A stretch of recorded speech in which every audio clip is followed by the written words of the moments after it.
You know what? I'm kind of back on board with these now. You know, look, after Fast and the Furious 9, or just F9 as it was known, that movie was just straight trash. I hated it so much, it was terrible. X, though, with Fast X, it's also straight trash, if I'm being honest, but that trash is on fire, and it's also ejecting out of a falling plane, and it's set to hit a city and kill, like, the entire population of the world or something like that. What I'm saying is, I think I liked this.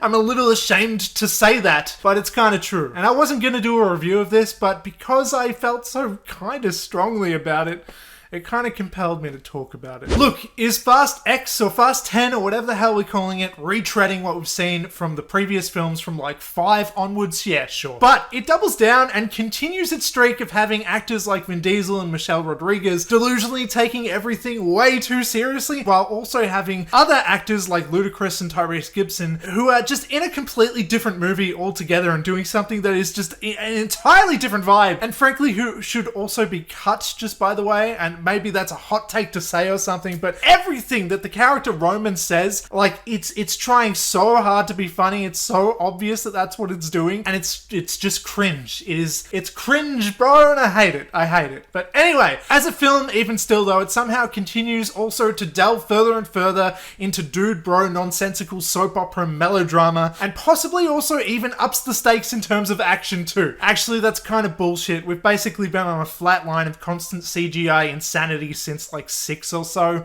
There's not really any topping Dom Toretto, you know, jumping away from a tank or onto a tank across the bridges or whatever the fuck happened at 6. It doesn't matter. The point is, you can't really escalate from what is already turned up to 11, but Fast X, you know, continues that streak of continuing that fucking crazy action. I don't know, what more can you ask for, I suppose? But what Fast X also has that the previous films never had is Jason Momoa. Seriously, this movie has convinced me that Jason Momoa should have been the Joker instead of Jared Leto back in 2016. Bro would have single-handedly saved the DCEU, because it's clear here in this lead villainous role that he is just having so much fun and he adds so much to this film, and he's really what makes Fast X, to be honest. He dances and prances around hilariously taunting the Toretto family with glee, and he's just, for lack of a better word, fabulous. I love him so much, and he's honestly immediately become one of this franchise's best characters in my opinion, and it's because he actually has personality. So many of these characters in these films just don't have personality. They're flatline hero characters and that's it. Like, I'm so sick of the straight-laced, like, super special agent people who are just like exposition dumping all over the place, and that's literally all that they're there for. But at least this character is fucking fun as hell, and I want more of that shit. And I honestly think that he is up there with Han as my favorite character, and I officially want them to make a movie now, like a Hobbs and Shaw spin-off with just Han and Jason Momoa's Dante. Do that, just make their own movie. We don't need any of the other fucking people. I don't care about Dom Toretto anymore, if I'm being honest. I just want to watch them. I'm on Jason Momoa's side in this film. Another thing that I love about this movie, though, is that a few times throughout, they're looking at pictures of other characters. Like, Dom will be looking at pictures of Paul Walker's Brian O'Connor, for example, from Fast 5. And I mean, like, literally from Fast 5. Like, they're clearly just screenshots from the previous movies. And, like, it just makes me imagine how, like, the now in-universe photographer, who I guess must have all been there for all of those times. Another funny thing about this film is that, speaking of Brian, every second scene,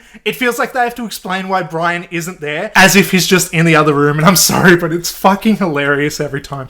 They're constantly like, yeah, Brian, he's alright, he's somewhere else at the moment. I don't know, like he just couldn't make it right now. He's at work or something like that. There's just all these excuses to keep the character alive, and I get it. It's kind of sweet, nostalgic, and you don't want to mess with his legacy, right? It's nice keeping Brian O'Connor alive, even if Paul Walker is unfortunately dead. But whenever they feel the need to excuse his absence in these films, though, it's just so obvious what they're doing, and I love it. And me and my wife's headcanon is that he's just always on the toilet whenever anything vital is going on. So, like, you know, they're having a family barbecue. Yeah, Brian will be right out. He's just on the toilet at the moment. You know, his son wants to play a video game with a parental figure. Mia's got it covered for now. Brian will be right out and play the next game, you know, when he's done from the toilet. And bad guys have invaded their home. Brian would help, but he's stuck on the toilet. I don't know, I just feel like it's just funny when they explain his absence. That's all. Maybe that's just a me thing. I don't know. But We all understand what's going on. We know why, and it's fine. It's forgivable. Anyway, what else is there to say? You know, there's cars and explosions, and I feel a little embarrassed watching it. You know, it's a Fast and the Furious movie. It's another one of these. Probably in the middle to higher end of them as well. I enjoyed it, you know? I'd rank this somewhere after 5, 6, and 7, and somewhere before 9, 8, and 2, resting easy in the middle ground with the original Tokyo Drift and 4. If you can keep up with that at all, congratulations. I think this is a fun movie. Apparently a lot of other people think it's kind of bad. I've had a quick look tonight at some of the other reviews and stuff. I don't know, man.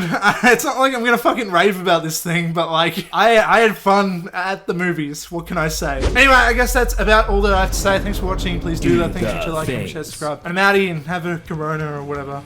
Family, blah, blah, blah. Bye.